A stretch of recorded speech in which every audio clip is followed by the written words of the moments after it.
Qu'est-ce qui me fait vivre aujourd'hui? Eh bien, la première chose que j'ai envie de dire, c'est l'amour. Ce qui me fait vivre, c'est l'amour. Quand j'ai réfléchi un peu au sens de ma vie, vers 23-24 ans, un jour, j'ai perçu avec force combien le Seigneur m'aimait. Il m'aimait à la folie et j'ai eu envie de répondre à cet amour par la même folie en lui livrant tout mon être. Et donc, je suis entrée chez les Sœurs de la Providence. C'est donc vraiment le moteur, c'est de me savoir aimer de Dieu.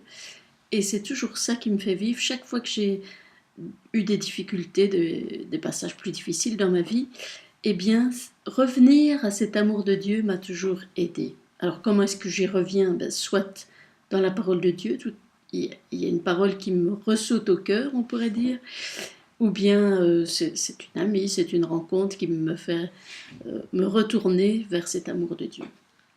Alors la deuxième chose qui me fait vivre, ce sont les jeunes. Si je suis entrée chez les Sœurs de la Providence, c'est parce que leur apostolat était tourné vers les jeunes et que voilà, ça m'attirait beaucoup de pouvoir partager à des plus jeunes justement ce qui me faisait vivre. Alors il y a les plus jeunes de 12 ans, avec qui je partage donc ma foi, on pourrait dire, dans les cours de religion. Mais il y a aussi les jeunes plus grands. Donc quand je vivais à Sarepta, on a accueilli plusieurs fois des jeunes filles qui désiraient vivre une expérience de vie communautaire religieuse. Et donc là, il y avait vraiment des partages, il y avait leurs questions, elles avaient plein de questions et c'était toujours gai pour moi de partager voilà, ce qui me faisait vivre et puis toute ma formation biblique qui m'aide beaucoup. Alors justement, la troisième chose qui me fait vivre, c'est la parole de Dieu.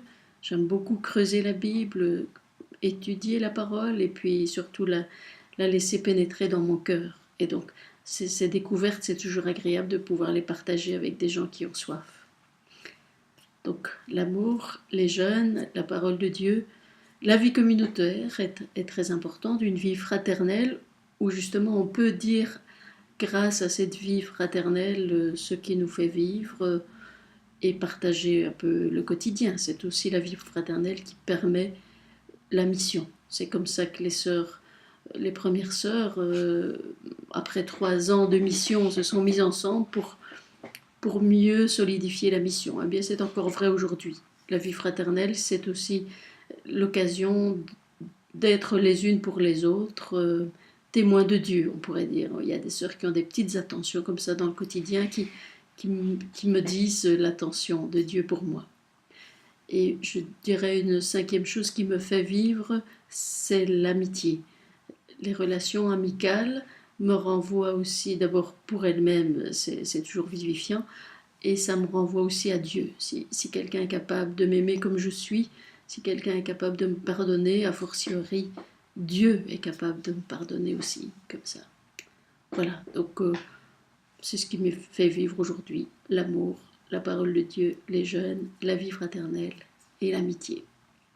Alors il y a un texte qui résume ça très fort, c'est dans Sagesse d'un pauvre d'Éloi Leclerc.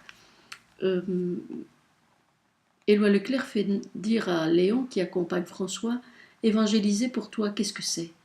Et François répond dans ce livre, évangéliser, c'est dire aux hommes qu'ils sont aimés de Dieu, et non seulement le leur dire, mais se comporter avec eux de manière à ce qu'ils se sentent aimés et sauvés par Jésus-Christ. Eh bien, ce texte, je l'ai pris pour mes premiers vœux, et c'est toujours un texte qui est un peu ma référence pour ma vie aujourd'hui. Voilà, le texte est écrit dans les bonus peut-être de ce web documentaire. Merci.